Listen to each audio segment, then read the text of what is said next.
మనందరి కన్నతండ్రి అయినటువంటి దేవుడు మనల్ని సజీవుల లెక్కలో ఉంచి మరోమారు ఆయన దివ్య వాక్యం చేత మన హృదయాలను బలపరుచుకునే అవకాశం ఇచ్చారు కదా.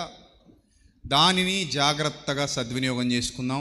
ఎవ్వరు కూడా మీ హృదయాలను అటు ఇటు పరిగెత్తనివ్వకుండా కాసేపు ఇక్కడ కట్టి ఉంచండి. దేవుని వాక్యాన్ని మీ హృదయాలలో పాతుకుపోయేలాగా, నాటబడేలాగా, మంచి నేలను పడినటువంటి విత్తనం ఎలాగైతే 30 దంతలుగా 60 దంతలుగా 100 దంతలుగా ఫలిస్తుందో ఆ విధంగా మనం అందరం ఉండాలి. సో గత 2 వారాలుగా మనం చాలా విలువైన విషయాలు నేర్చుకుంటున్నాం. ఈ వారం వీలైతే ఆ సందర్భాన్ని ముగిద్దాం. ఏ సందర్భాన్ని? రండి మన వివాదం తీర్చుకుందాం. గత 2 వారాలుగా మొదటి వారం మనం మాట్లాడుకున్నాం చాలా విలువైన విషయాలు. మనం దేవుని పని చేయాలి, ఆయన పనికి ప్రోత్సాహాన్ని అందించాలి, చచ్చేంత వరకు ఆయన పనిలో సహకారులుగా ఉండాలి. అందరూ తమ సొంత కార్యాల మీద దృష్టి పెడుతున్నారు కానీ ఎవరు యేసుక్రీస్తు కార్యాలు చూడట్లేదు, చూడరు అని పౌలు భక్తుడు ఫిలిప్పీ సంఘానికి లేఖ రాస్తూ వారి మీద నేరస్థాపన చేసినట్టుగా మనం బైబిల్ గ్రంథంలో గ్రహించాం. ఒకవేళ ఆ విషయంలో యోగ్యత మనకు లేకపోతే, అయోగ్యులంగా ఉంటే, రొట్టె ద్రాక్షరసం తీసుకుంటూ కూడా అయోగ్యులంగా ఆ విషయంలో కనబడితే గనుక ఆ యోగ్యత గలవారముగా దేవునితో మనం అందరం ఏమవ్వాలి? సమాధాన పడాలి. సువార్తను ప్రకటింపవలసిన భారము మన అందరి మీద మోపబడి ఉంది. అయ్యో, సువార్తను ప్రకటింపకపోయిన ఎడల నాకు శ్రమ, నా మట్టుకైతే బ్రతుకుట క్రీస్తే, చచ్చిపోతేనే నాకు లాభం అనే ఒక విశ్వాస సూత్రాన్ని మనమందరం ఖచ్చితంగా అవలంబించాలి అనేది మొట్టమొదటి వారం మనం నేర్చుకున్నాం. ఈ సందర్భంలో ఇక మరొక విషయాన్ని గత వారం మనం మాట్లాడుకున్నాం. రండి మన పాపముల విషయమై మనం దేవునితో సమాధాన పడదాం, మన వివాదం తీర్చుకుందాం. ఆజ్ఞాతిక్రమమే పాపము. పాపం చేసే ప్రతివాడు దేవుని దృష్టికి విరోధిగా మారుతున్నాడు. వాడు దేవుని సన్నిధిని కోల్పోతున్నాడు, దేవుని ఎదుకు వెళ్ళగలిగే గొప్ప అవకాశాన్ని కోల్పోతున్నాడు. కనుక మనం ఖచ్చితంగా దేవునితో ఏమవ్వాలని నేర్చుకున్నాం? సమాధాన పడాలి అని నేర్చుకున్నాం. అప్పుడే దేవుని ఆశీర్వాదం, దేవుని దీవెన మన మీద, మన పిల్లల మీద నిలిచి ఉంటుంది. కనుక అందులో కొనసాగొద్దు, ఆగండి, ఆపండి, దేవుని దగ్గర క్షమాపణ వేడుకోండి, విడిచిపెట్టండి, మారు మనస్సు పొంది ఆయన వైపు చూడండి. ఆయన తప్పకుండా మన పాపములకు శాంతికరమై ఉన్నాడు అనే వాస్తవాన్ని గత వారం మనం చాలా నిశితంగా పరిశీలిస్తూ దేవుని యొక్క వాక్యపు లోతుల్లో నుండి నేర్చుకున్నాం. ఇక మూడవదిగా ఈ వారం మరిన్ని విషయాలు మనం బైబిల్ గ్రంథంలో నుండి చూద్దాం. రండి మన వివాదములు తీర్చుకుందాం, సమ్మతి పరుచుకుందాం. మీ పాపములు రక్తము వలె ఎర్రగా ఉన్నప్పటికీ అవి హిమము వలె తెల్లగా అయిపోతాయి. మీ పాపములు కెంపు వలె ఎర్రగా ఉన్నప్పటికీ అవి గొర్రె బొచ్చు వలె తెల్లగా అయిపోతాయి. This is the golden offer అందరికీ కూడా. ఎవరి ఆఫర్ ఇది? ఎవరిచ్చిన ఆఫర్ ఇది? దేవుడిచ్చినటువంటి ఆఫర్, గోల్డెన్ ఆఫర్ ఇది. గోల్డెన్ ఆఫర్, అంతకంటే గొప్పదైన ఆఫర్. దేవుడు మానవులకి ఇస్తున్నటువంటి ఆఫర్. మీరు చాలా ఆఫర్లు చూస్తుంటారు, ఓ చీర కొంటే ఓ చీర ఫ్రీ అని, ఇది కొంటే ఆ గిఫ్ట్ ఫ్రీ అని, ఇప్పుడే అవకాశం, సగం డిస్కౌంట్ ఇస్తున్నామని, 50% డిస్కౌంట్ ఇస్తున్నామని, ఇలాగా రకరకాల ఆఫర్లు. నో ఈఎంఐలో ఈ ప్రోడక్ట్ ఇచ్చేస్తున్నాం, మీరు నో ఇంట్రెస్ట్, ఈఎంఐలో కట్టుకోండి, ఇంట్రెస్ట్ లేదని రకరకాల ఆఫర్లు వస్తూ ఉంటాయి. ఇక్కడ మనం ఆలోచించాల్సింది దేవుడు ఇస్తున్నటువంటి అద్భుతమైన ఆఫర్ సమస్త మానవాళికి ఏమనంటే, రండి నాయన మన వివాదం సమ్మతి పరుచుకుందాం, మన వివాదం తీర్చేసుకుందాం. మీకు నాకు మధ్యలో శత్రుత్వం ఎందుకు? మీకు నాకు మధ్యలో వైరం ఎందుకు? మీ క్రియలను బట్టే కదా మీరు నాకు శత్రువులు అవుతున్నారు, మీ క్రియలను బట్టే కదా మీరు నాకు దూరస్తులుగా మిగిలిపోతున్నారు. ఆ క్రియల విషయంలో మీరు మారు మనసు పొందితే మిమ్మల్ని నేను దూరం పెట్టాల్సిన అవసరత లేదు, మిమ్మల్ని నేను నెట్టేయాల్సిన అవసరత లేదు. మీరు అపవాదికి వాడి దూతలకు సిద్ధపరచబడిన నిత్య అగ్నిలోనికి వెళ్ళిపోవాల్సిన అవసరత కూడా లేదు. గనుక మనం వెంటనే ఒక కమిట్మెంట్కి వద్దాం, మనం వెంటనే సమాధాన పడదాం, మనం దేవుని యొద్ద ఆ యొక్క ఆఫర్ని తీసుకొని ఆయన దగ్గరికి పోదాం, ఆయన పాదాల దగ్గర నిలబడదాం. అప్పుడు ఆయన కనికరం మనల్ని వెంటాడుతుంది, ఆయన కృప మనల్ని వెంటాడుతుంది. లేకపోతే శాపమే మనల్ని వెంటాడుతుంది, ఉగ్రత మనల్ని వెంటాడుతుంది.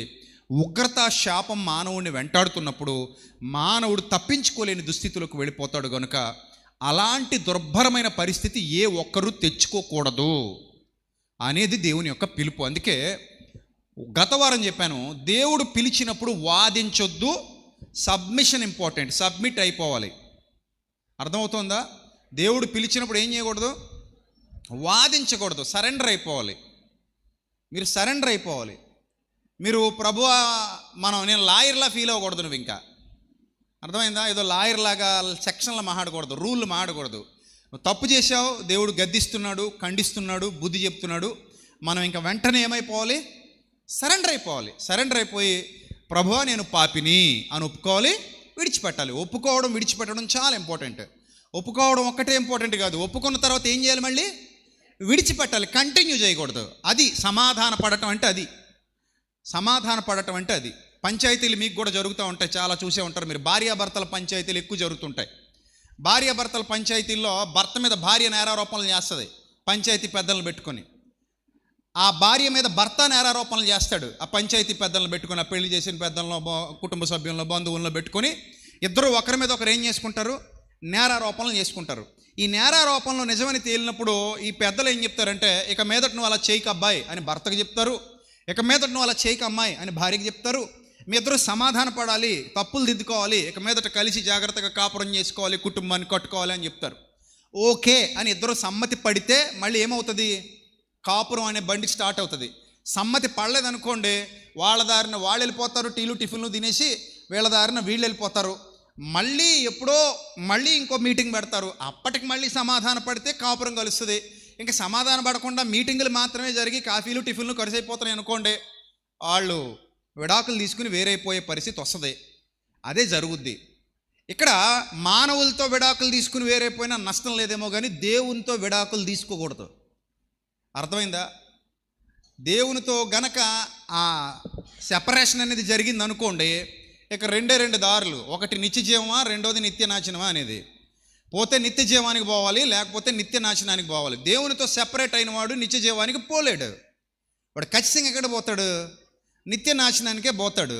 సో దేవుడు ఆఫర్ ఇచ్చి మరీ పిలిచినప్పుడు ఆయన ఆఫర్ని యాక్సెప్ట్ చేయాలి తప్ప ఎట్టి పరిస్థితుల్లో బుద్ధున్నోడు రిజెక్ట్ చేయకూడదు. రిజెక్ట్ చేసామా, ఆ గోల్డెన్ ఆఫర్ని తిరస్కరించామా, మళ్ళీ మన జీవితంలో అలాంటి అవకాశం మరోసారి రాకపోవచ్చు.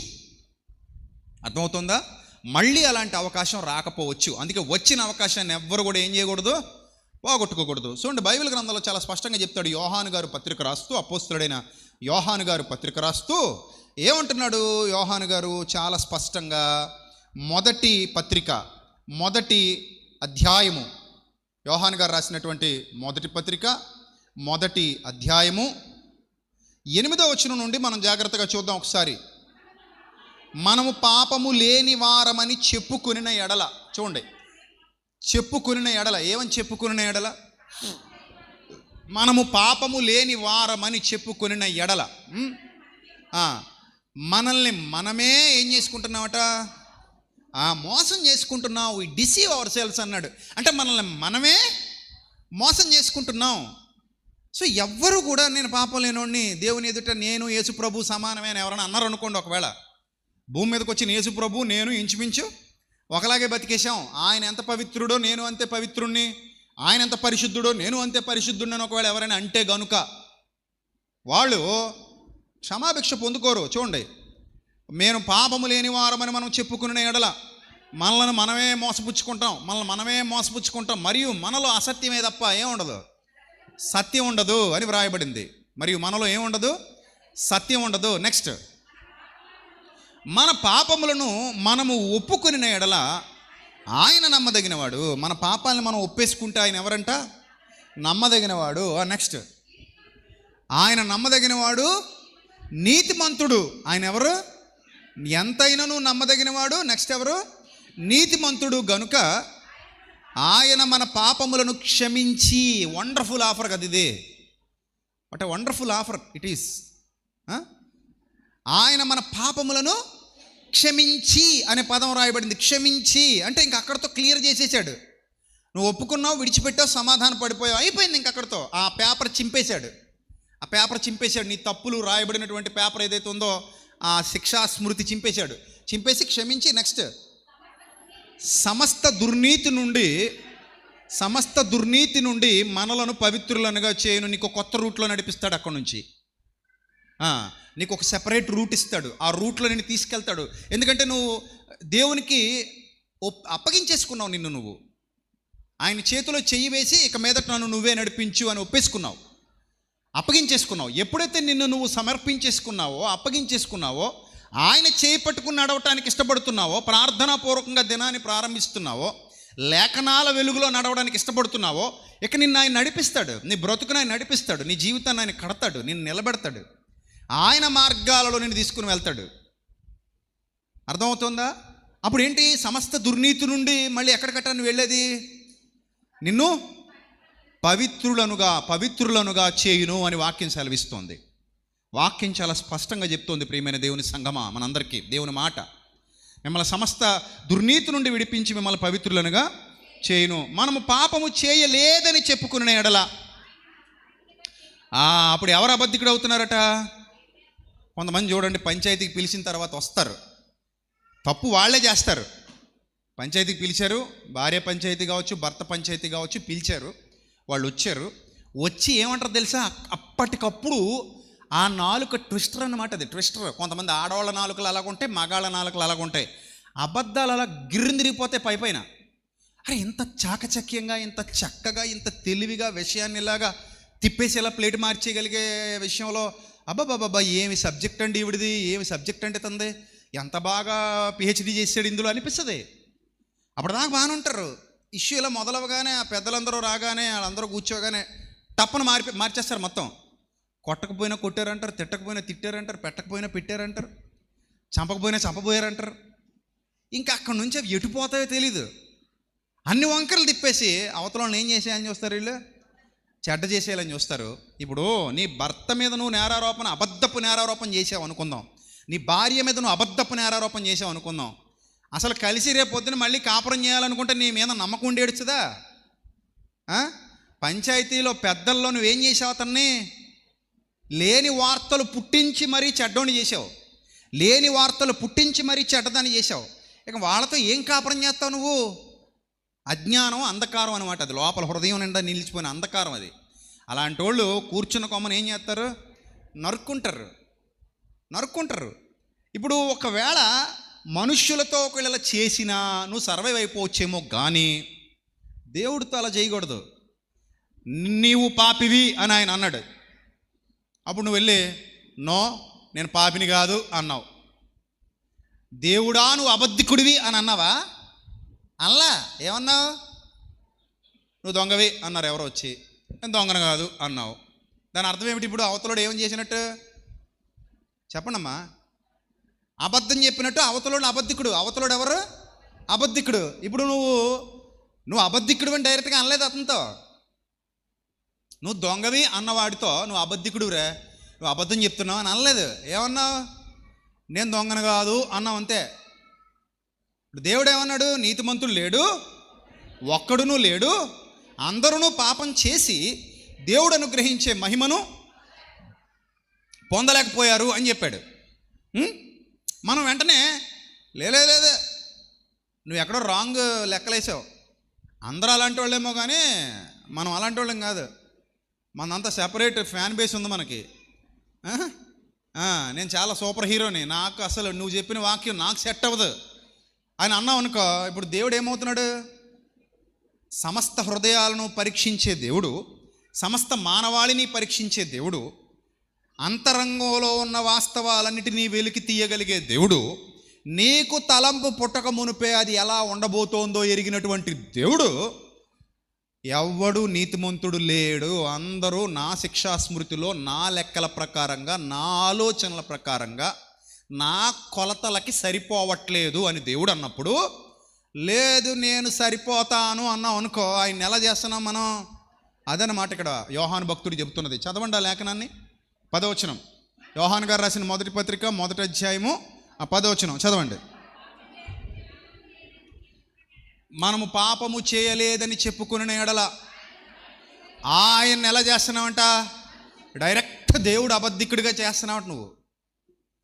అంటే నువ్వు భూమి మీద ఉండి పరలోకమందున్న దేవుణ్ణి ఏమని తీర్పు తీరుస్తున్నావు?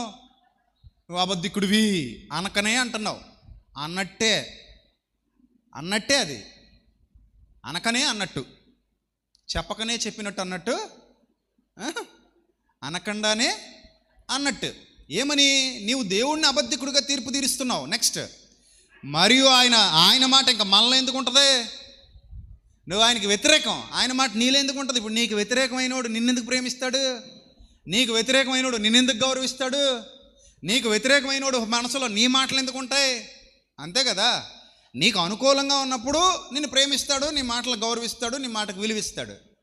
నీకు అనుకూలంగా లేనోడు నీతో ఉన్నా వేస్ట్, ఎందుకంటే వాడు నీ మాటలు గౌరవించడు, నిన్ను ప్రేమించడు, నువ్వు చెప్పినట్టుగా నడుచుకోడు, వినడు. ఇప్పుడు నీలో ఎవరి వాక్యం లేదట?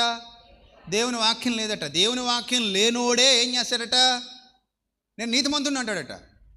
నేను నీతిమంతుడిని, నేను దేవుని. ఇప్పుడు నీతిమంతుడు అనగానే మానవులు ఎదుట ఉన్న నీతి గురించి మాట్లాడట్లేదు ఇక్కడ. దేవుని స్కానింగ్ వేరు, మన స్కానింగ్ వేరు. అర్థమైందా? మనం ఒకడిని మంచోడు అనాలంటే ఏం అక్కర్లా, నువ్వు చేసిన ప్రతి పని సపోర్ట్ చేస్తే ఆడు ఏమైపోతాడు నీకు, అంతే. లేదా సపోర్ట్ చేయక్కర్లా, మౌనంగా ఉంటే చాలు మనం మంచోడే. ఒక అబ్బాయి మంచోడు అని చెప్పడానికి మీరు తీసుకునే కొలతలు నేను చెప్పనా? మీ ఊర్లో ఏదైనా పెళ్లి సంబంధం వచ్చింది అనుకోండి, ఆ పెళ్లి సంబంధం వచ్చిన అబ్బాయి మంచోడు అని మీరు చెప్పాలనుకోండి, కొన్ని కొలతలు ఉంటాయి మనకి. ఆ కొలతలు ఏంటి చెప్పనా? మౌనంగా వెళ్ళిపోవాడు. ఎలాగా? ఎక్కడికి వెళ్ళినా సరే ఇలా వెళ్ళిపోతున్నాడు అనుకోండి, ఇంకేం మాట్లాడు. వస్తాడు, మీరు కూర్చున్న చోటే వాడు కూర్చుంటాడు, అంటాడు. మీరు ఏం చెప్పినా వింటాడు, మోగోళ్ళగా అంటాడు. అరే ఆ గ్లాస్ ఎలా తెచ్చానా అంటే తెచ్చి మీ దగ్గర పెట్టేసి మీకు మంచిగా ఇచ్చి వెళ్ళిపోతుంటాడు. ఏమన్నా ఇంకొంచెం ఏమంటారా అంటాడు. అలాంటప్పుడే మాట్లాడతాడు. పెరిగేసేయమంటారా, సాంబార్ వేసేయమంటారా, ఇంక 2 ముక్కలు వేయమంటారా? అప్పుడు మీరు బయట పెళ్లి సంబంధం వచ్చినప్పుడు ఏం చెప్తారు? అయ్యే బాబాయ్ పిల్లోడు వజ్జరండి బాబు, ఏమనుకుంటున్నారు, అసలు ఎంత మంచోడో అని కూడా, చాలా మంచోడండి బాబు. ఏం చూసి ఇచ్చావు నువ్వు సర్టిఫికెట్? ఇంత పొడుగు రాసి ఇచ్చేస్తున్నావు, స్టాంప్ వేసి సంతకం పెట్టేసి. ఏం చూసి ఇచ్చావు నువ్వు సర్టిఫికెట్? ఏం చూడలా, నువ్వు చెప్పిన సోదంతా వింటాడు గంగిరెద్దులాగా, మౌనంగా ఉంటాడు. నువ్వు ఏది చెప్తే చేస్తాడు. అందుకని నువ్వేం చెప్పేశావు? మంచోడు. అదే ఏదైనా చిన్న విషయంలో నీకు వ్యతిరేకంగా మాట్లాడాడు అనుకో, నెక్స్ట్ మినిట్ సంబంధం చెడగొట్టేయు, ఇంకో 2 వేసి మరీ చెడగొడతావు. ఏమంటావు? అబ్బాయి అసలు వరస్ట్ క్యాండిడేట్ అండి బాబు, నా నోటితో చెప్పకూడదండి, ఇంకా తర్వాత మీ ఇష్టం అంటావు. ఇంక నీకు లేవు లోపల. అలా అనేస్తే అవతోడు ఏమనుకుంటాడు? నా నోటితో చెప్పకూడదండి, ఇంకా అంతకు మించి నన్ను అడగండి, ఇంక నా నోటితో కొన్ని ఏం చేయకూడదు, చెప్పకూడదండి. ఇంక మీ అమ్మాయిని గోతులు దింపేసుకోవాలనుకుంటే మీ ఇష్టం అండి, ఇంకా మీరు అన్నారు అనుకోండి, ఇంక అవతలోడు అడలెత్తు వెళ్ళిపోతాడు. అర్థమైందా? అదనమాట. మనం ఇచ్చే సర్టిఫికెట్లు అట్ట తగలడతాయి. కానీ దేవుడిచ్చే సర్టిఫికెట్ ఉంది చూశారు, అది ఇక్కడ చూసేవాడు, లోపలికి వెళ్ళి చూస్తాడు ఆయన. లోపల దేవుని వాక్యం హెబ్రీ 4:12 చదువుతాం. ఎంత లోపలికి వెళ్ళిపోద్దంటే హృదయం యొక్క తలంపులను కూడా ఏం చేస్తుందట? శోధిస్తోంది. అలాంటి స్కానింగ్ మిషన్ ప్రపంచంలో ఎక్కడ లేదు, ఇంకా కనిపెట్టలేదు ఎవరు, ఏ శాస్త్రవేత్త కనిపెట్టలేదు. ప్రాణాత్మలను, మూలుగను, కేళ్లను విభజించినంత మట్టుకు దూరుచు హృదయం యొక్క తలంపులను, ఆలోచనలను కూడా ఏం చేస్తుందట? శోధిస్తుంది అంటున్నాడు దేవుని గ్రంథంలో గ్రంథకర్త, హెబ్రీ గ్రంథకర్త.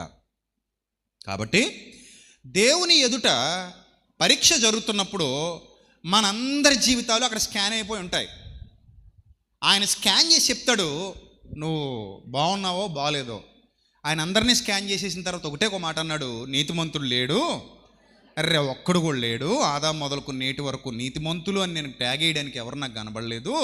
అంటే ఏ రకంగా కనబడలేదంటే, నా రాజ్యాంగంలోని కొలతలను బట్టి, నా యొక్క సెక్షన్స్ని బట్టి, నా యొక్క నీతి విధులను బట్టి, నా సెక్షన్స్ ప్రకారంగా ఇప్పటి వరకు నాకెవడు నీతిమంతుడు కనబడలేదు, యేసు ప్రభు తప్ప.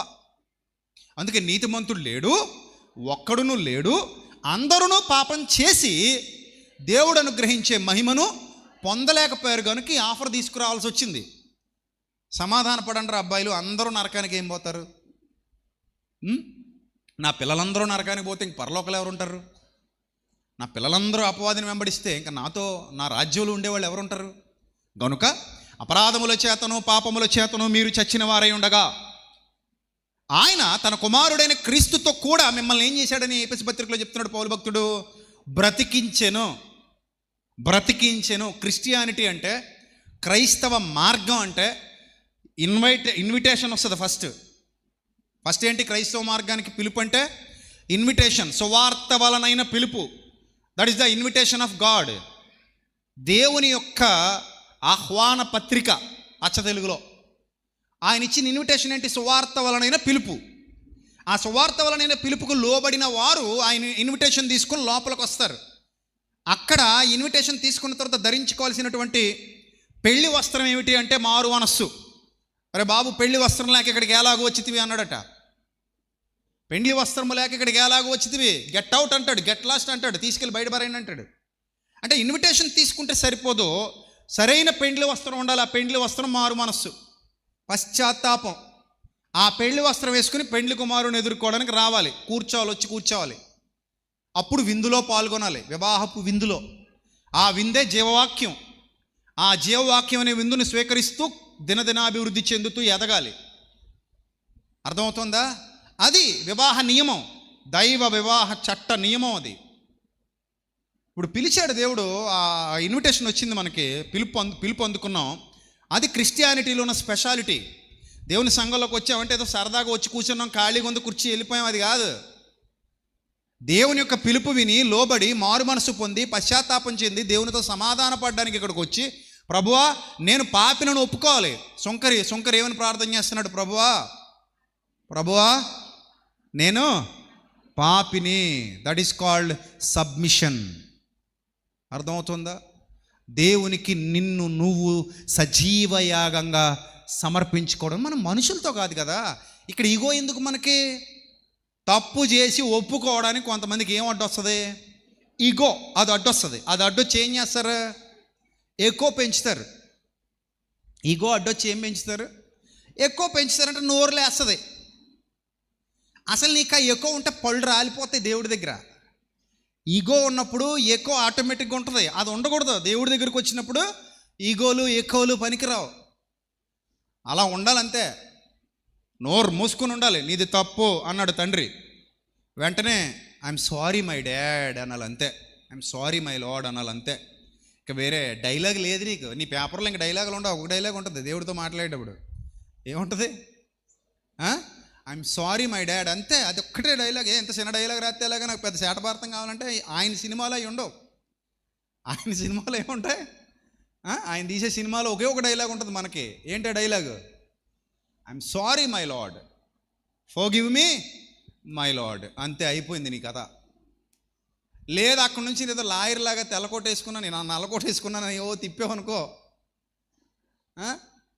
పనికిరావు. ఆయన ముందు పనికిరావు.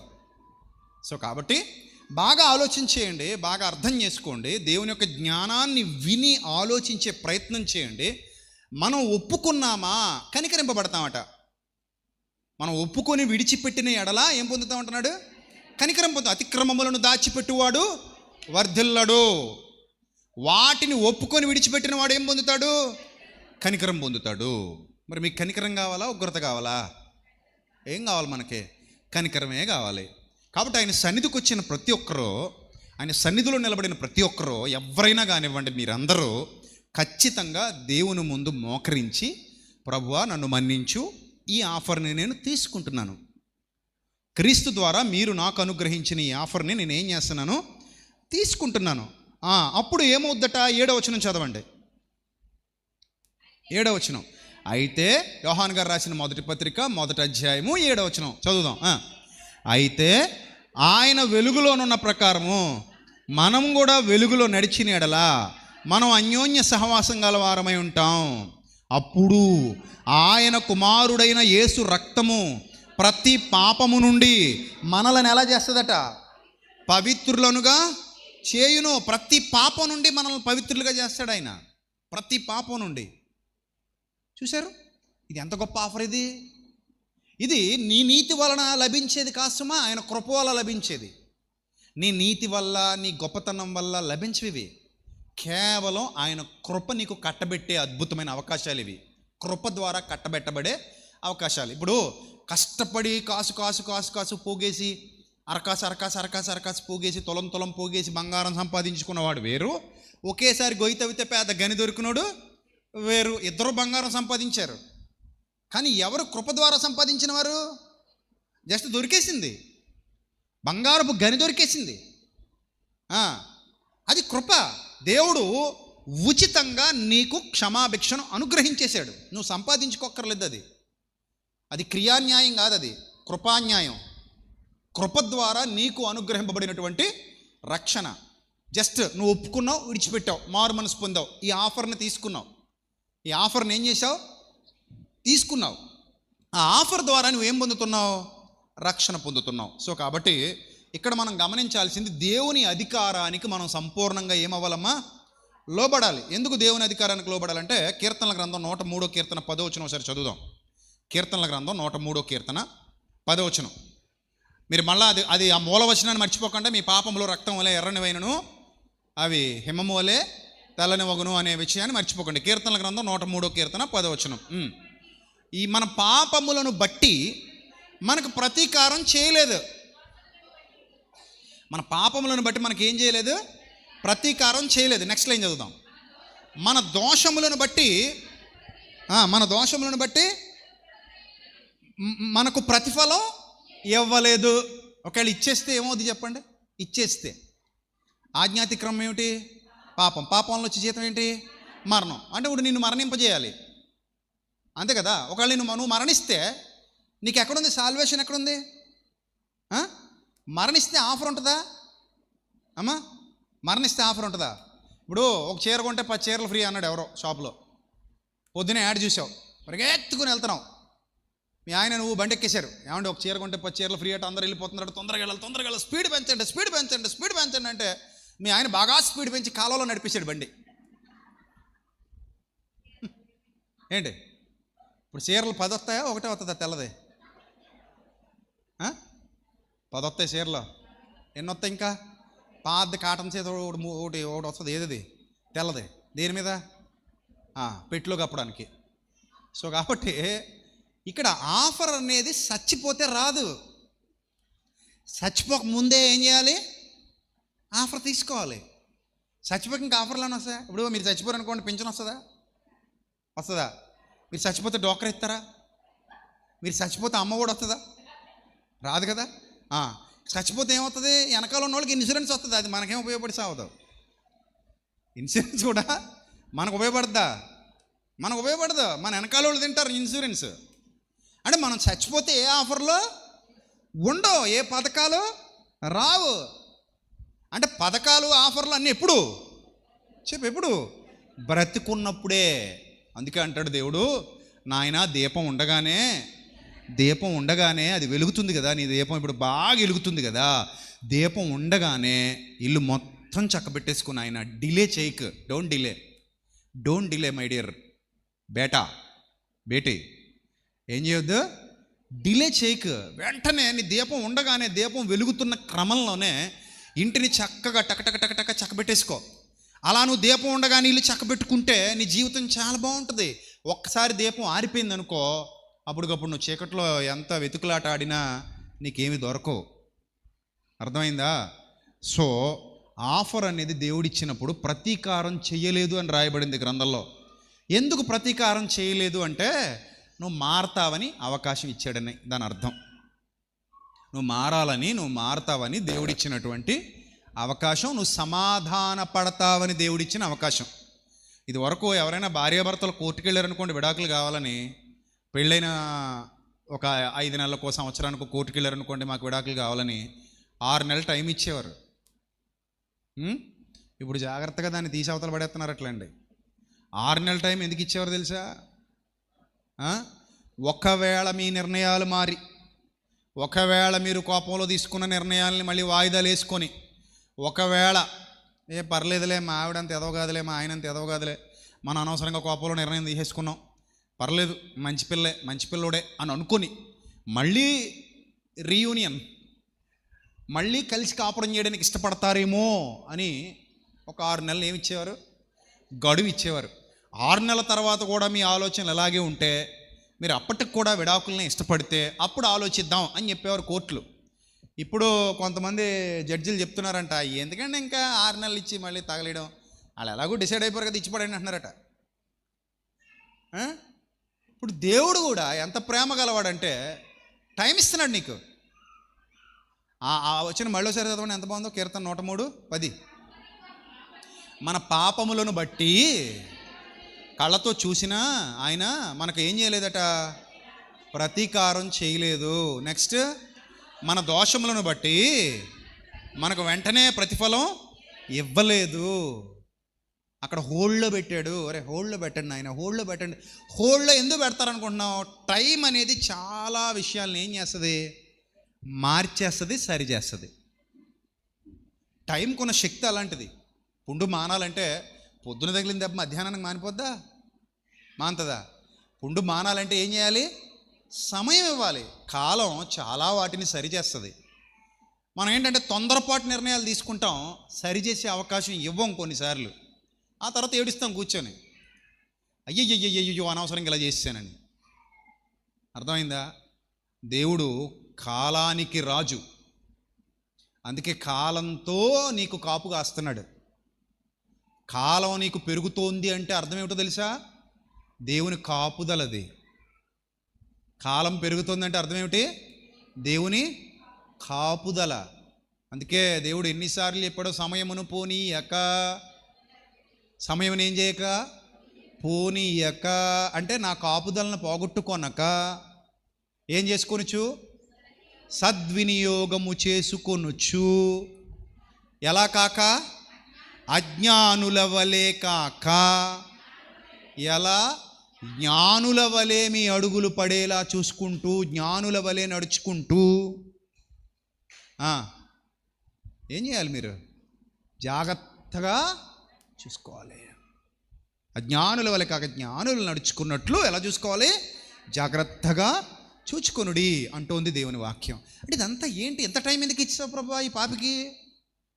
ఈ ఘోర పాపికి ఇంత సమయం ఎందుకు ఇచ్చావు ప్రభా? ఇంకా ఎందుకు తిప్పుతున్నావు ప్రభు అంటే, నీలో ఎక్కడైనా మారు మనసు వస్తుందేమో అని ఆశతో తండ్రి ఎదురు చూస్తున్నాడు. ఫలములనాశించిన పరలోక తండ్రి తేరి చూచుచున్నాడు నీ వైపు. చూసారా? నేను కూడా ఒక పాటలో రాశాను. ద్రాక్ష తోట విషయంలో న్యాయం తీర్చమని అడుగుచున్నాడు. మేలులు మరిచిన కృతజ్ఞులను తానే ప్రశ్నించుచున్నాడు. ఆ పాటలో కూడా ఇదే భావజాలం. భూమి ఫలిస్తే చూడాలని నేల మీద రైతు కల, నీవు ఫలించుట చూడాలని నిన్ను నాటెను నీ తండ్రిలా. ఊర్ధ్వలోకపు రైతులు చేసే వ్యవసాయంలో నరమొక్కలం, ఆత్మఫలమును ఫలించాలని ప్రేమతో నాటిన విత్తులం. ఒకే తండ్రి సంతానం ఈ భూమి మీద ప్రతి జనం, ఒకే రీతిగా ఎదగాలన్నది నాటిన దేవుని శాసనం. ప్రేమ, సంతోషం, సమాధానం, సాత్వికం, దీర్ఘశాంతం, దయాళుత్వం, ఆశ నిగ్రహం, మంచితనము అను ఫలములీయవలెను. భూమి ఫలిస్తే చూడాలని నేల మీద రైతు కల, నీవు ఫలించుట చూడాలని నిన్ను నాటెను నీ తండ్రిలా.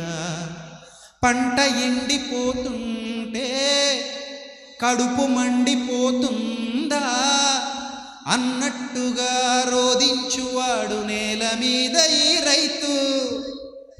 నువ్వు ఎండిపోతుంటే హృదయ పరితాపముంది, నీకోసమే చింతించువాడు నిన్ను కన్నా రైతు.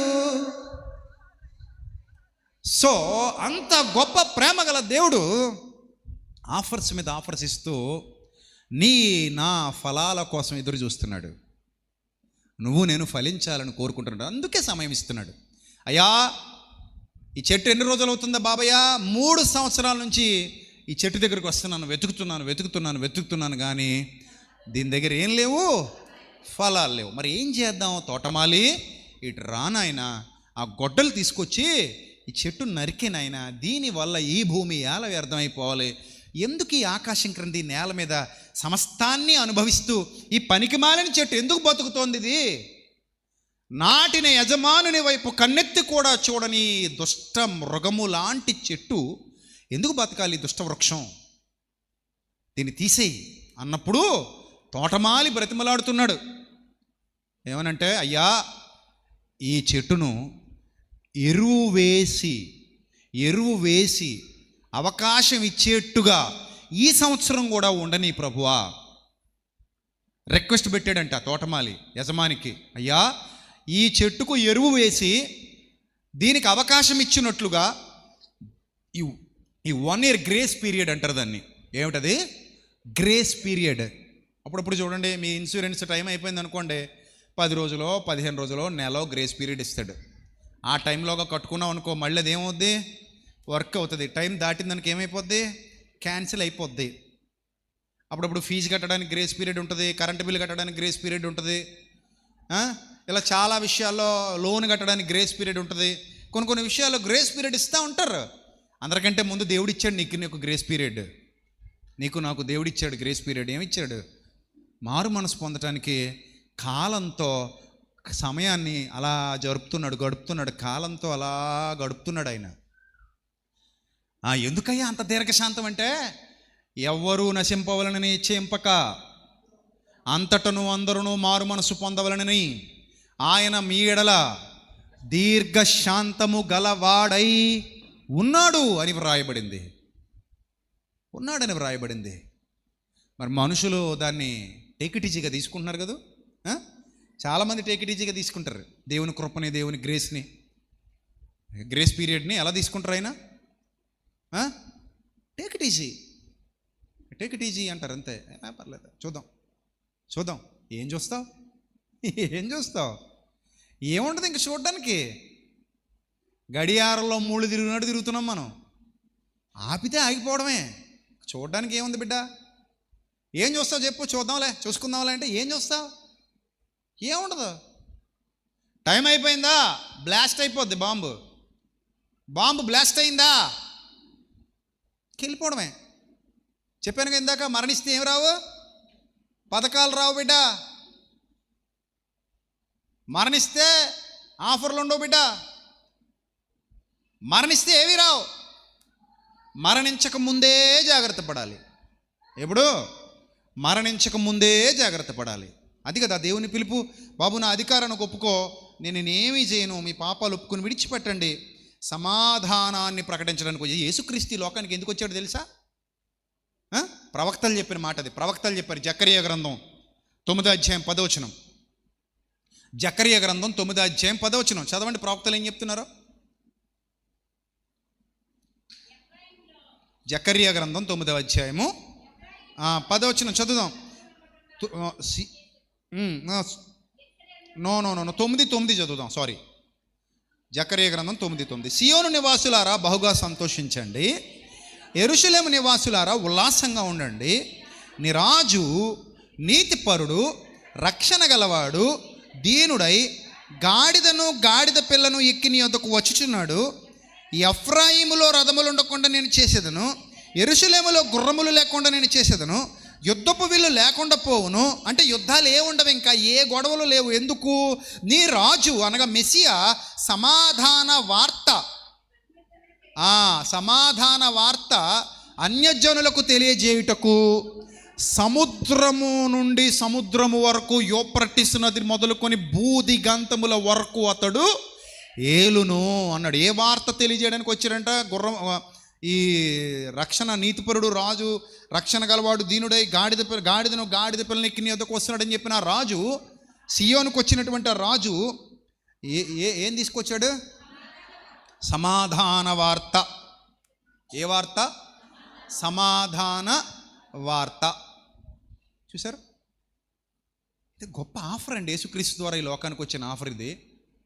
ఈ రోజుకి మత మార్పిడి, మాయ మాటలు మాడుతున్నారు పిచ్చోళ్ళు. మత మార్పిడి అంటారు, అదంటారు, ఇదంటారు. ఎక్కడండి మత మార్పిడిది?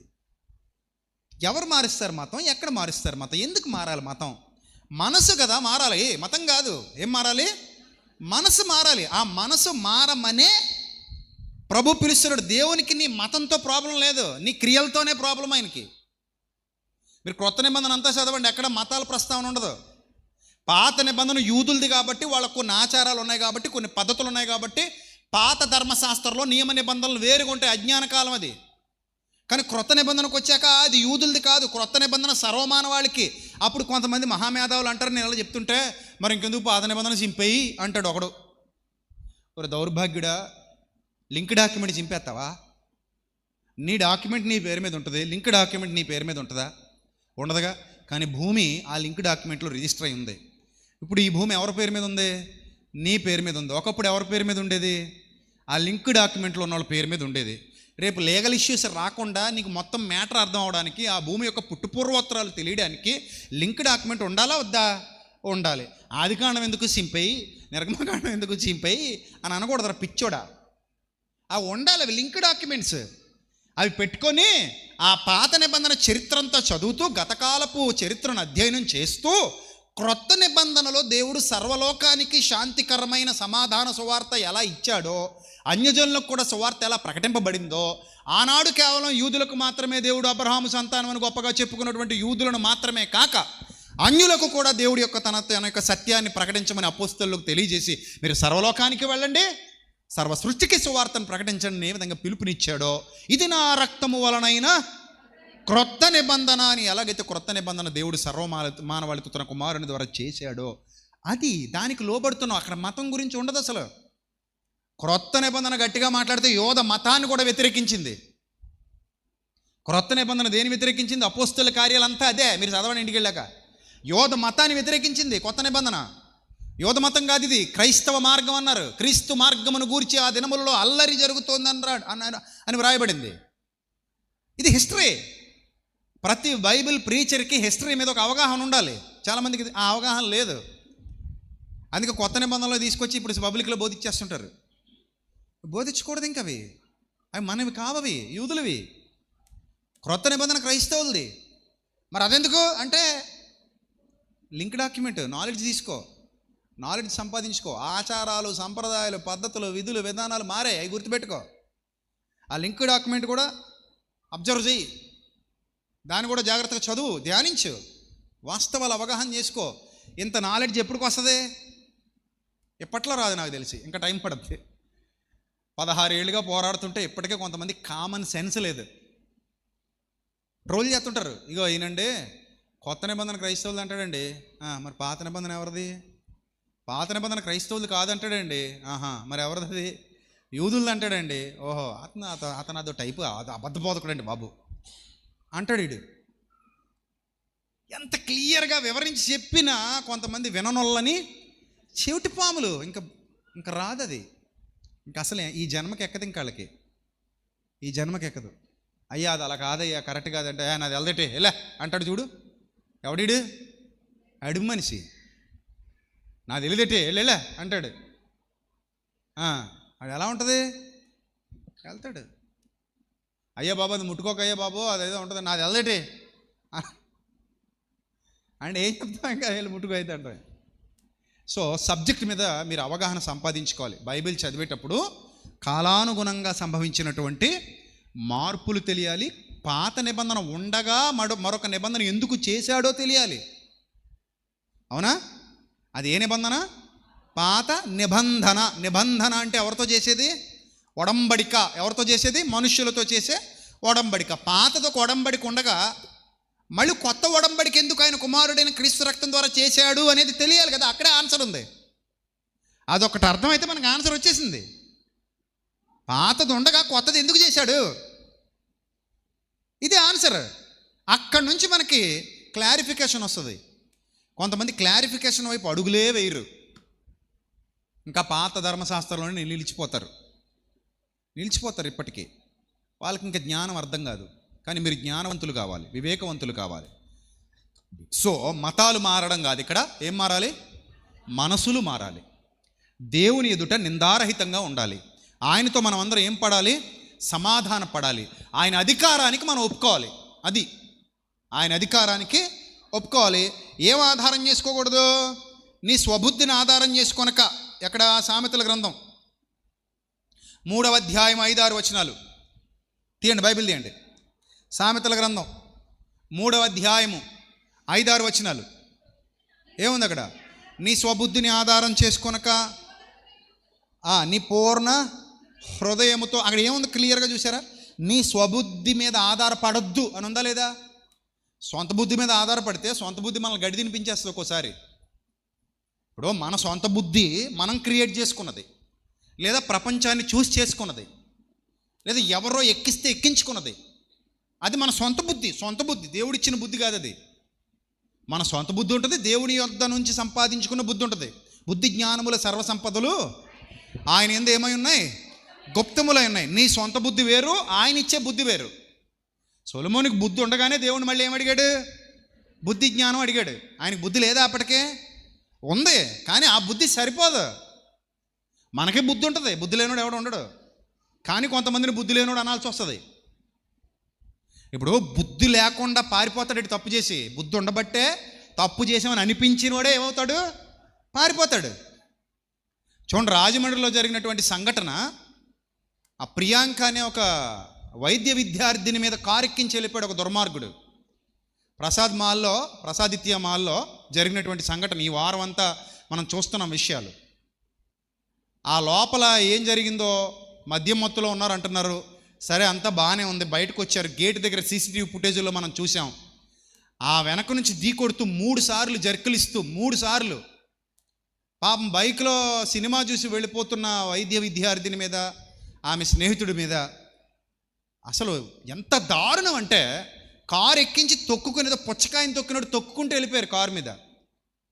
పక్క టర్న్ తీసేసుకున్నారు అంతే. ఏవిఎప్ఆర్ రోడ్లో టర్న్ తీసుకుని వెళ్ళిపోయారు చాలా వేగంగా, అప్పటికప్పుడు తొక్కేసుకుని. దీనికి కారణం ఏంటంటే హిట్ అండ్ రన్ అంటున్నారు. అది హిట్ అండ్ రన్ కాదు. హిట్ అండ్ రన్ అంటే అన్ఇంటెన్షనల్గా జరుగుద్ది. మనం ఎక్కడో వెళ్ళిపోతుంటాం, వేగంగా ఎవరో వచ్చేస్తారు, పాపం అడ్డంగా గుద్దేస్తారు, భయం వేసి పారిపోతారు. అందరూ పారిపోరు, కొంతమంది ఏం చేస్తారు? గుద్దునున్న హాస్పిటల్ తీసుకెళ్తారు. తప్పు చేసామని ఫీలింగ్ ఉంటుంది కాబట్టి. అన్ఇంటెన్షనల్గా గుద్దేస్తే ఒకళ్ళు తెలియకుండా యాక్సిడెంట్ జరిగిపోతే, అయ్యో పాపం నా వల్ల ఒక మనిషి ప్రాణం పోయే పరిస్థితిలో ఉన్నారు, తీసుకెళ్ళాలి హాస్పిటల్. కానీ మానవత్వం ఉన్నవాడు బండి ఎక్కించుకుని అదే బండి మీద లేకపోతే వేరే బండి పిలిపించి, అంబులెన్స్ పిలిపించి హాస్పిటల్ తీసుకెళ్తారు. ఇక్కడ అలా జరగల. కావాలని ఒక ఆడపిల్ల తల మీద నుండి కారు ఎక్కించేసి మళ్ళీ పక్కనున్న వీధిలో కారు తిప్పేసి వేగంగా వెళ్ళిపోయి, తర్వాత ఏవేవో కథలు చెప్తున్నారు. నెంబర్ బోర్డులు మార్చేశారట, సర్వీసింగ్లు చేసేసారట. హిట్ అండ్ రన్ కేసు నమోదు చేయడం మంచిది కాదు, అది మంచి పద్ధతి కాదు. ప్రభుత్వాలకు మనం చెప్పాలి, అది హిట్ అండ్ రన్ కాదు, అది మర్డర్. ఒళ్ళు కొవ్వెక్కి చేసిన మర్డర్. ఇంటెన్షనల్గా చేయకపోయినా, పాత కక్షలేవి లేకపోయినా, ముందస్తు పరిచయాలేవి లేకపోయినా, అప్పటికప్పుడు ఒళ్ళు కొవ్వెక్కి పిచ్చెక్కి ఒళ్ళు బలిసి ధన మదం చేత, అధికార మదం చేత, లేదా వెనక ఎవరో సపోర్ట్ ఉందనో రెచ్చిపోయి కొంతమంది అహంకారంతో విర్రవీగి ఇలాంటి హత్యలు చేస్తూ ఉంటారు. అంటే వాళ్ళకి ప్రాణాల విలువ తెలీదు. ఇప్పుడు ఇదే విధంగా ఒక సామాన్యుల కుటుంబంలో కాకుండా ఒక పెద్ద అధికారి ఇంట్లో కానివ్వండి, లేదా ఒక మంత్రి ఇంట్లో కానివ్వండి, ఒక ఎమ్మెల్యే ఇంట్లో కానివ్వండి, ఒక పసిబిడ్డను కానివ్వండి, లేదా వాళ్ళ పిల్లల్ని కానివ్వండి, ఇలా తొక్కించేస్తే ఈ నిమిషాల మీద చంపేస్తారు ఆ మనిషిని. హిట్ అండ్ రన్ అనే చిన్న చిన్న సెక్షన్లు లేరు, చాలా పెద్ద సెక్షన్లు పడతాయి. అలాంటి పెద్ద సెక్షన్లు పడితేనే రేపు పొద్దున ఇంకొకటి ఇలాంటి ఒళ్ళు కొవ్వెక్కిన తప్పులు చేయడానికి భయపడతాడు. ఒళ్ళు కొవ్వెక్కిపోయింది చాలామందికి. డబ్బు ఉందన్న అహంకారం, కార్లు ఉన్నాయి, మేళ్ళు ఉన్నాయి, మిద్దులు ఉన్నాయి, ప్రాణాల విలువ తెలియట్లా. మనుషులా లేకపోతే ఉల్లిపాయలా ఎక్కించి దొక్కిచ్చేయడానికి? మనుషులా లేకపోతే కూరగాయలా ఎక్కించి దొక్కిచ్చేయడానికి? మనుషులు విలువ తెలిసినోడు ఎవ్వడు అలాంటి పాపిష్ట పనులు చేయడు. అరే, మానవత్వం నోడు రోడ్డు మీద యాక్సిడెంట్ అయితేనే ఆగి అంబులెన్స్కి ఫోన్ చేసో లేదా తన బండి మీద ఎక్కించుకునో తీసుకెళ్ళి రక్తదానం చేసి ప్రాణదానం చేసే మంచి వాళ్ళు ఉన్న సమాజం ఇది. చివరికి ఎలాంటి వాళ్ళు తయారవుతున్నారంటే శాడిస్టులు, మూర్ఖులు, గర్వాంధులు తయారవుతున్నారు. ఇలా తొక్కించుకుంటూ వెళ్ళిపోతే ఇంకెవరి మీద ఎవరెక్కిచ్చేస్తారో బండ్లు వైను వాళ్ళకాడు ఉండదు. ప్రతి కేసు హిట్ అండ్ రన్లో పడేస్తే ఎవరికాడు బెయిల్ తెచ్చేసుకుని సమాజంలో హ్యాపీగా తిరుగుతాడు. రేపు పొద్దున ఇంకో 10 మందిని పుచ్చకాయలు దొక్కినట్టు దొక్కేస్తాడు. ఆ పాప వాళ్ళ అమ్మా నాన్న ఎంత ఏడుస్తారు, లక్షలు ఖర్చు పెట్టి చదివించుకుంటున్నారు ఆ పాపని. డాక్టర్ అవ్వాలని, రేపు పొద్దున 10 మందికి వైద్యం చేయాలని. ఆ పాప లాంటి వాళ్ళు బతికితే 10 మందికి వైద్యం చేస్తారు, ఇలాంటి వాళ్ళు బతికితే 10 మందిని నాశనం చేస్తారు. ఇలాంటి వాళ్ళు చచ్చిపోయినా పర్లేదు, అలాంటి వాళ్ళు బతకాలి. అది ప్రస్తుత సమాజం. ఎంత బాధాకరం, చాలా విచారకరం. తప్పని తెలిసినందుకే పారిపోయారు. ఒప్పని తెలిస్తే అక్కడే ఉంది కదా. తప్పు చేశారు కాబట్టి ఏం చేశారు? పారిపోయారు. సో హిట్ అండ్ రన్ వేయకూడదు, సెక్షన్లు మార్చాలి. ప్రతిదానికి ఇలాంటి చిన్న చిన్న సెక్షన్లు వేసుకుంటూ పోతే రేపు పొద్దున ఇంక సమాజాన్ని మనం చూడక్కర్లా. ఈ సమాజంలో ఎవడో బతికి బట్ట కట్టక్కర్లా, మన పిల్లలు స్కూల్కి వెళ్తున్నారు, మన పిల్లలు బయట తిరుగుతున్నారు, మన పిల్లలు బైకుల మీద వెళ్తున్నారు, కారుల మీద వెళ్తున్నారు.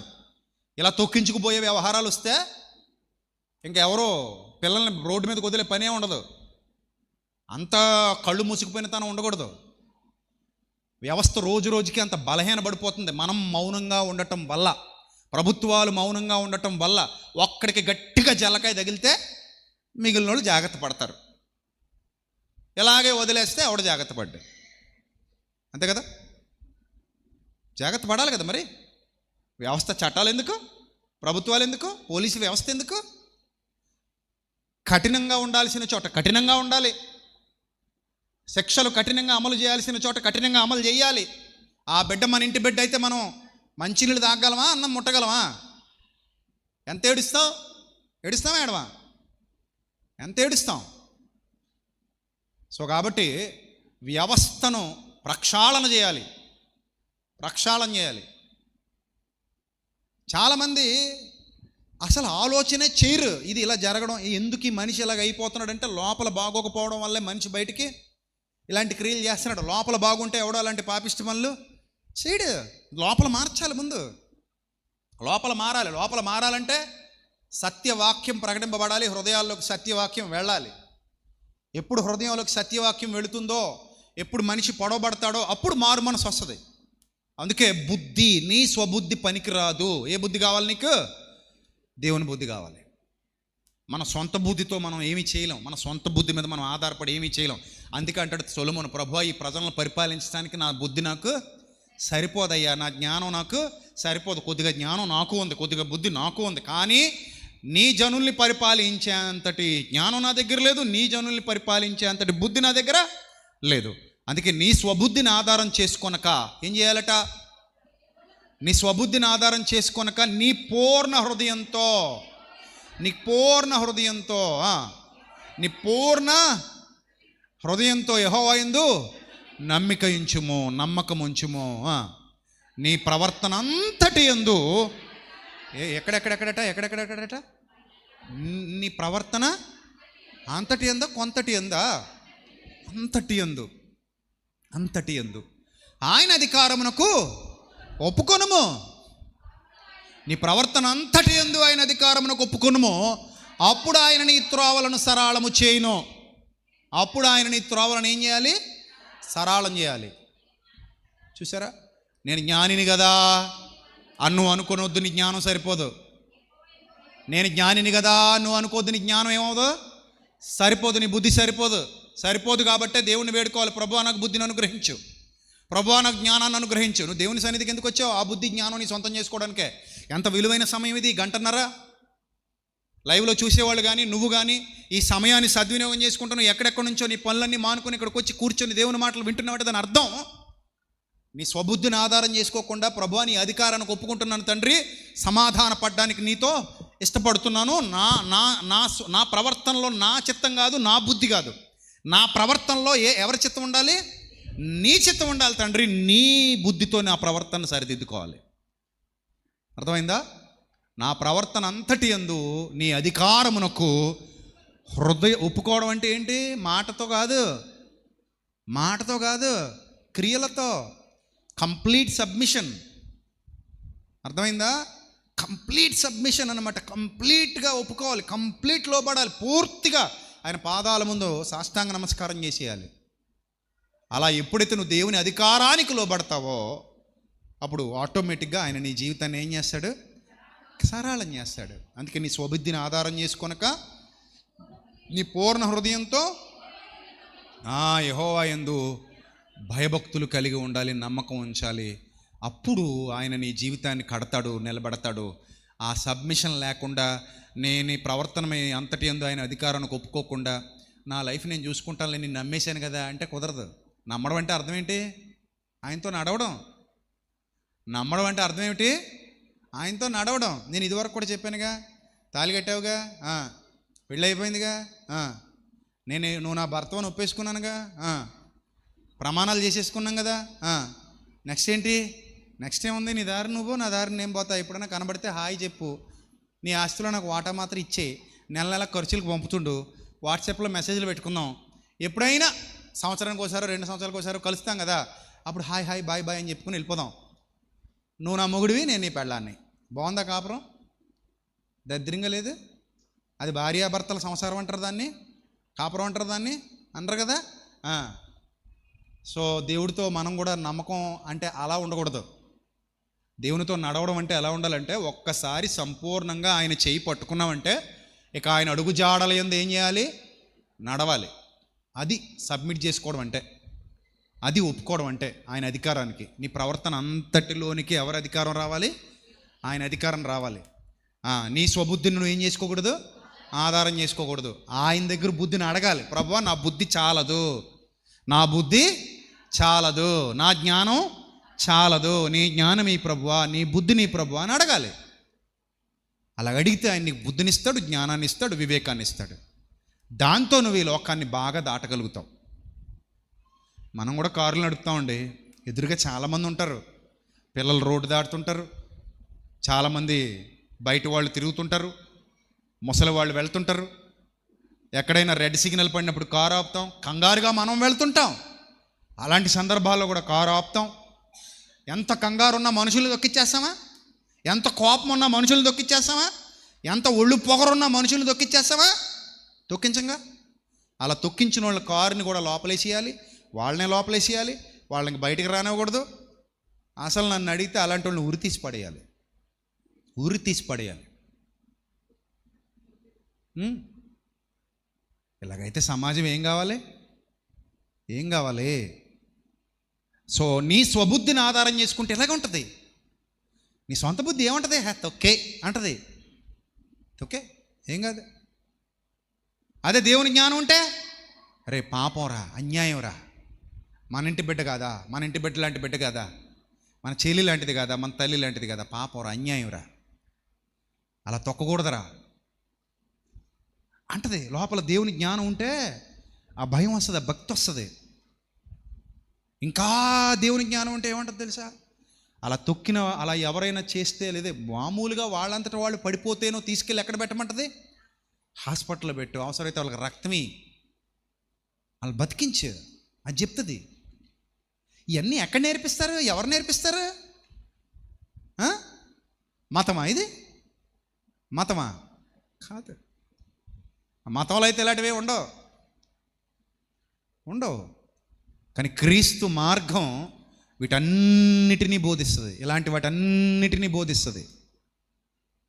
అర్థమైందా? సమస్త విషయాల మీద అవగాహన కల్పించేదే క్రీస్తు మార్గం. సమస్త విషయాలను పరిశీలించి మానవాళికి బుద్ధి చెప్పేదే క్రీస్తు మార్గం.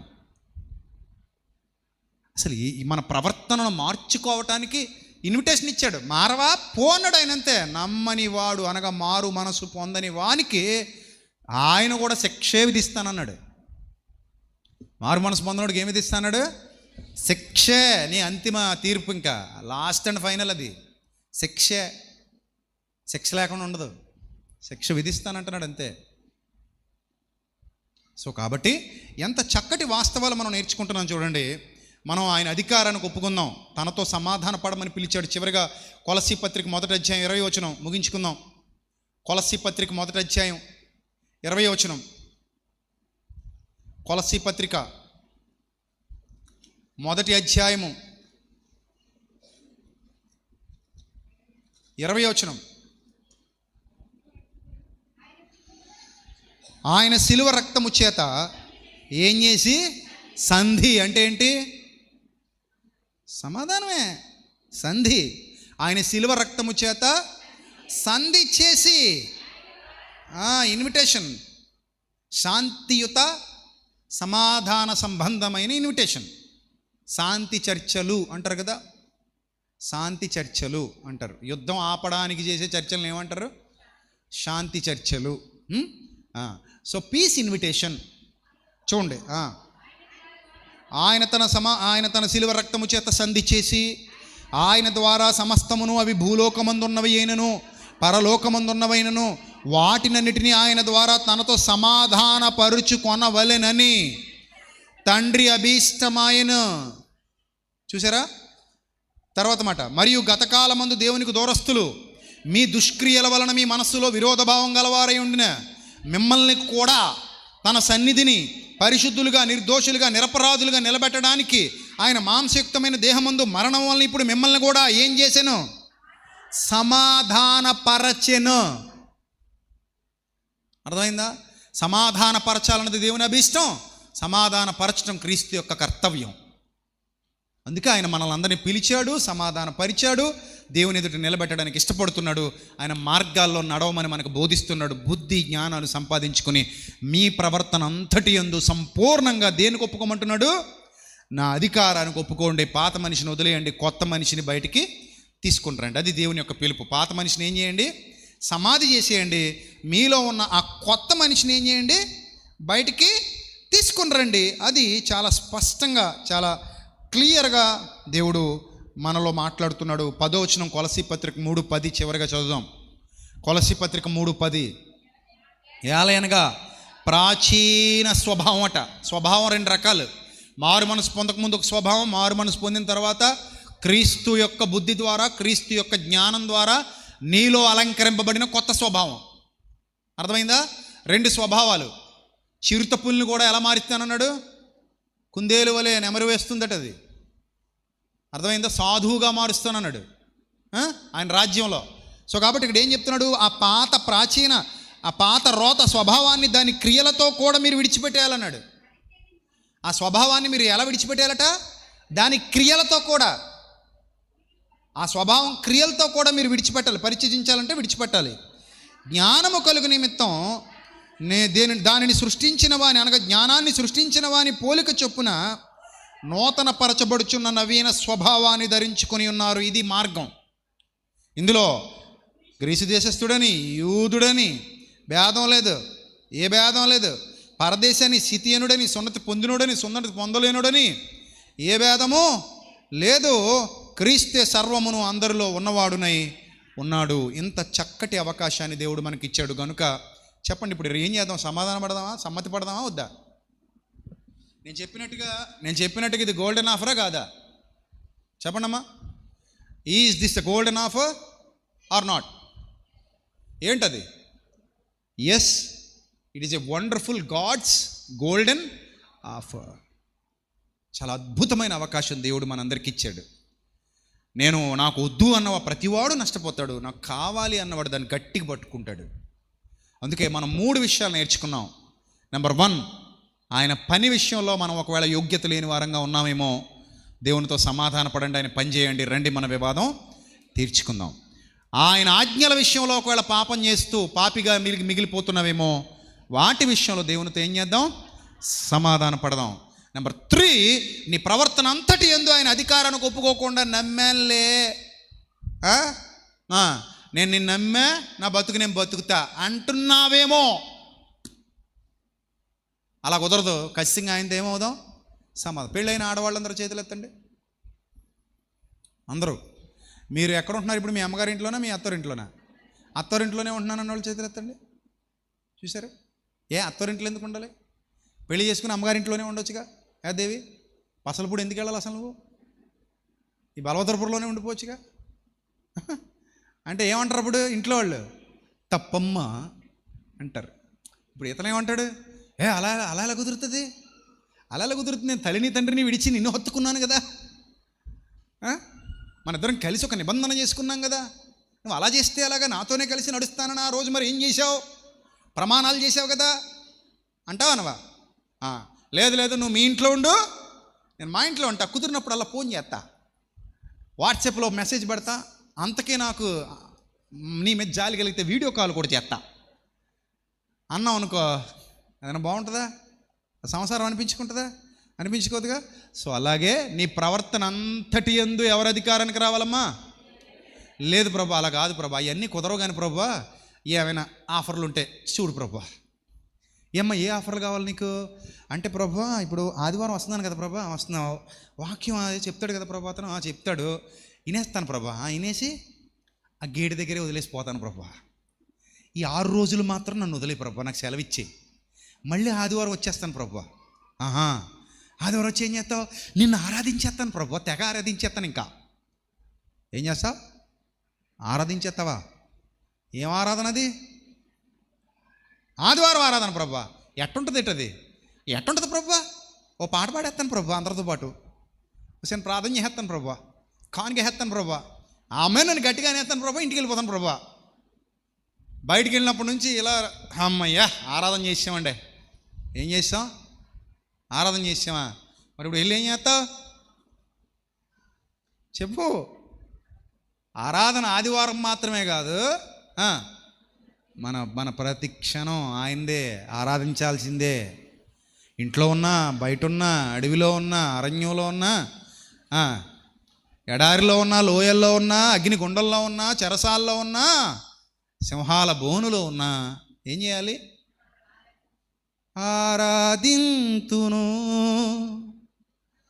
ఆత్మతో నిరతము.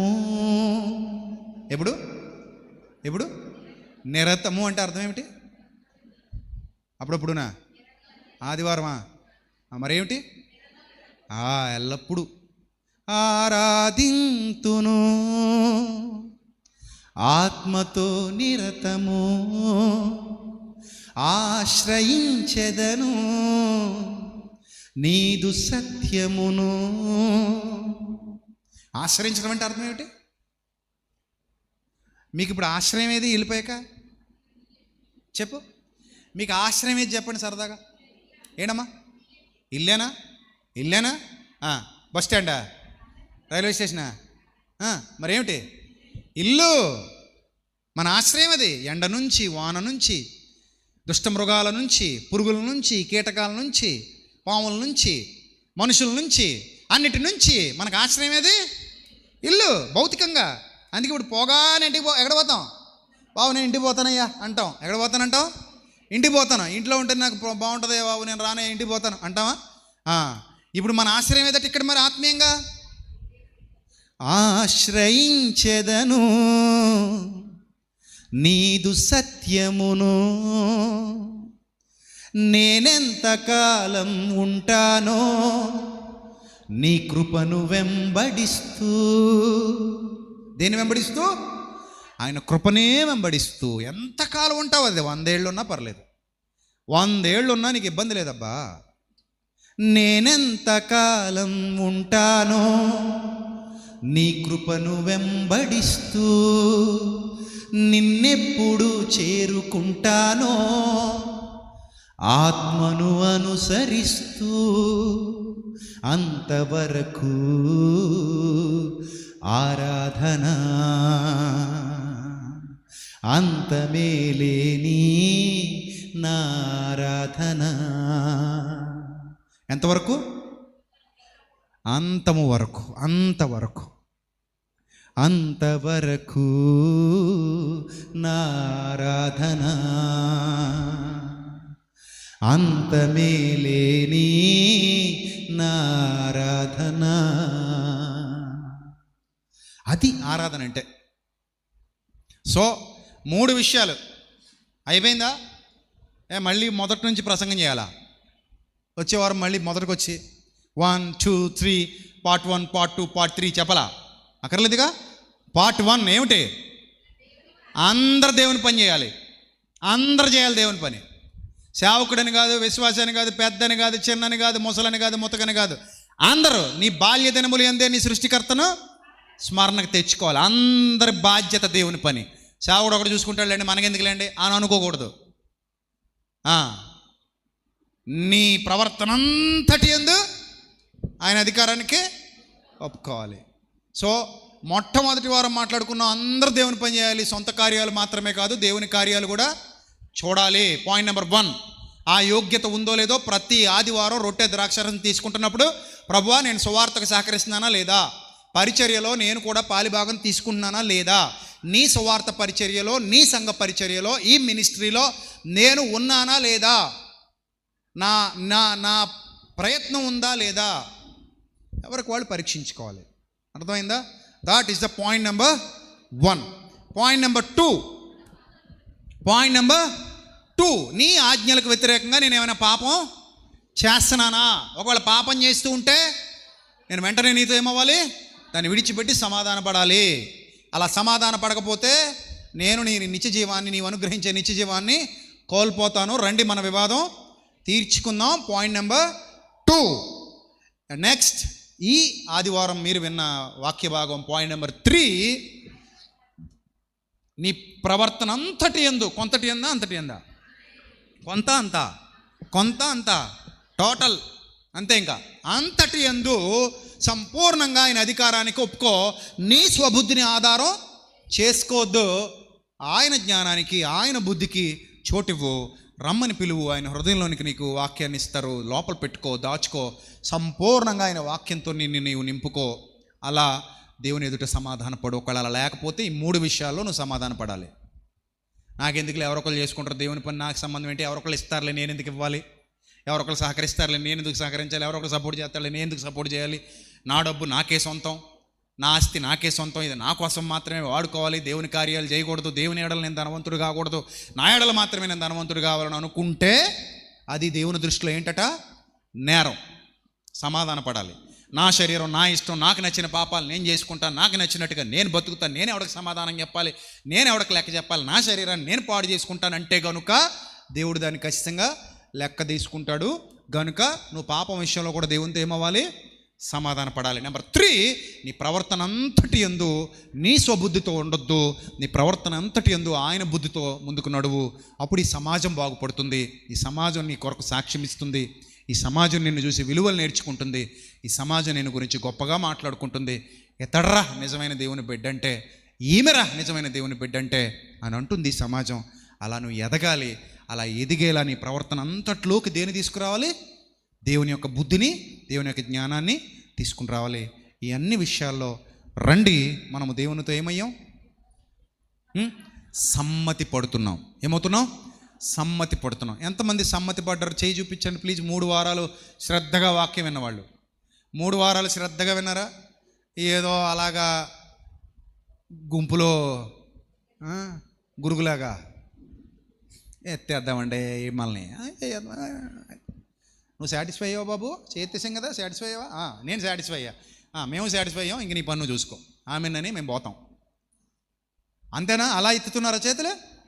కాదుగా, హృదయంలో నుంచి వస్తుందా ఇదే? లాస్ట్ అండ్ ఫైనల్గా దేవుని సన్నిధిలో ఉన్నాం. 3 వారాలు విన్న తర్వాత మనం ఏమవ్వాలని నిర్ణయం తీసుకున్నాం చెప్పాలి. దేవునితో సమాధాన పడాలనేగా నిర్ణయం తీసుకున్నాం. ఈ 3 వారాలు విన్నారుగా వాక్యం, అందరూ విన్నారుగా, రైట్. దేవుడు మిమ్మల్ని దీవించును గాక. వచ్చే వారం మరొక విశిష్టమైన సంగతిని దేవుని సన్నిధిలో నేర్చుకోవడానికి కనిపెడదాం. ప్రభువా మాతో మాట్లాడమని అడుగుదాం. సో మన పిల్లలకు నేర్పిద్దాం, మన కుటుంబాలకు నేర్పిద్దాం, మన ఇంట్లో వాళ్ళకి నేర్పిద్దాం దేవుని యొక్క బుద్ధిని, జ్ఞానాన్ని. ఆయనతో సమాధాన పడదాం, ఆయన చిత్తాన్ని జరిగిద్దాం. ఇక లోకంలో చాలా కుళ్ళుంది, మనం కడగాలి. వాక్యం అనే చీపురు కట్ట తీసుకోవాలి, సరిపోట్లా. ఇంకా చాలా పెనాయిల్ పడుద్ది, చాలా లిక్విడ్ పడుద్ది, పెద్ద పెద్ద చీపురులు తీసుకుని వెళ్ళాలి లోకంలోనికి, కడగాలి, శుద్ధి చేయాలి. లేకపోతే మకిలి పట్టిపోయిన హృదయాలు ఏమవో, బాగుపరచాల్సిన బాధ్యత ఈ తరంలో దేవుడు మనకిచ్చాడు. మన బాధ్యత మనం నిర్వర్తిద్దాం, మనం కష్టపడదాం, మనం శ్రమ పడదాం, దేవుని కోసం బతుకుదాం, దేవుని పని చేద్దాం, ఆయన నామాన్ని మహిమపరుద్దాం. ఆ రీతిగా దేవుడు మిమ్మల్ని, మీ కుటుంబాన్ని, మీ పిల్లల్ని అందరినీ సంపూర్ణంగా వాడుకొనుగాక ఆయన పరిచర్యలో. ఆమేన్. తల్ల వంచండి, చిన్న ప్రార్థన చేద్దాం. మహాపరిశుద్ధుడా, మహోన్నతుడా, దయగల దేవ, కృపగల ప్రభువా, మాతో, నాతో, మా అందరితో, అలాగే లైవ్లో వీక్షించిన అక్కచెల్లెమ్మలతో, అన్నదమ్ములతో సూటిగా మాట్లాడుతున్నందుకు స్తోత్రం తండ్రి. ప్రభువా బిడ్డలను దీవించండి, ఆశీర్వదించండి. మీ కృప కనికరం ప్రతి ఒక్కరికి తోడుగా ఉంచండి. మీ సన్నిధి కాంతి ప్రకాశము చేత బిడ్డలను వెలిగించండి. అనేక మందికి ప్రభా మీ యొక్క దీవెన ఆశీర్వాదాలను గ్రహించండి. మహిమగల దేవ, మహిమాన్వితుడా, మహోన్నతుడా, ప్రభా మా యొక్క పరిచర్య ద్వారా వేలాది జీవితాలు కట్టబడుతున్నాయి అని ఎంతోమంది సాక్ష్యం ఇస్తున్నారు, కామెంట్లలో తెలియజేస్తున్నారు. అనేక దేశాల నుండి వారి సాక్ష్యం ఇస్తున్నారు, అనేక ప్రాంతాల నుండి, ముఖ్యంగా తెలుగు రాష్ట్రాల్లో చాలామంది. ప్రభా మీరు జరిగిస్తున్న ఈ పరిచర్య, మీరు వృద్ధి పొందిస్తున్న ఈ పరిచర్య ఇంకా అనేక ప్రాంతాలకు విస్తరించినట్లు, అనేక మంది హృదయాలను ప్రభా మేల్కొల్పునట్లు, అనేక జీవితాల్లో ప్రభా మీ యొక్క సత్యవాక్యపు కాంతులు నింపబడినట్లు మీ సహాయమును అనుగ్రహించండి. ప్రభా మమ్మల్ని ద్వేషిస్తున్న వారిని కూడా దీవించండి. మీ చిత్తమైతే వారికి మారు మనసు అనుగ్రహించండి. సర్వమానవాళికి మీ రక్షణ సువార్త ప్రకటించడానికి మమ్మల్ని సిద్ధపరచండి. ఇలాంటి విలువైన జ్ఞానవాక్కులు ప్రభా లోకమందంతటా ప్రకటింపబడాలి. అనేకుల హృదయాల్లో ఉన్నటువంటి ప్రభా ఆ యొక్క దుర్నీతి స్వభావం పోవాలి, మారు మనస్సు పొందాలి, మీ వైపు తిరగాలి, మీ కుమారుడైన క్రీస్తు మార్గంలో నడవాలి. పరిచర్యను ఇంకా దీవించండి, ఆశీర్వదించండి. మీ యొక్క సత్యము చేత ప్రజలను సంధించమని, ఈ పరిచర్య వెనకుండి నడిపిస్తున్న నా అక్క చెల్లెమ్మలను, అన్నదమ్ములను జ్ఞాపకం చేసుకుని వారి యొక్క జీవితాల్లో గొప్ప వెలుగులు నింపమని వేడుకుంటూ, మా యొక్క స్థితిగతులన్నిటినీ మార్చేవాడవు, మీ కృపను మా ఎడల విస్తరింపజేయవాడవు, మీతో సమాధానపడుటకు మీ పిల్లలందరూ సిద్ధపడినట్లు సహాయము దయచేయమని ప్రభా, మీ యొక్క చిత్తానుసారంగా సమస్తము జరిగించమని వేడుకుంటూ, ఘనత మహిమ ప్రభావములు మీకు మాత్రమే ఆరోపిస్తూ, మా కొరకు త్వరలో తిరిగి రానియన్న ప్రభు అయిన క్రీస్తు పేరిట ప్రార్థన మనవులు సమర్పించి మీ వద్ద నుండి తిరిగి పరలోకపు జవాబు పొందుకుంటున్నాం మా కన్న తండ్రి. ఆమెన్. అందరికీ వందనాలు. May Lord bless you all, love you all. దేవుడు మిమ్మల్ని, మీ కుటుంబాల్ని సత్యవాక్యపు వెలుగులో నడిపిస్తూ బహుగా దీవించి ఆశీర్వదించును గాక. ఆమెన్. Thank you God.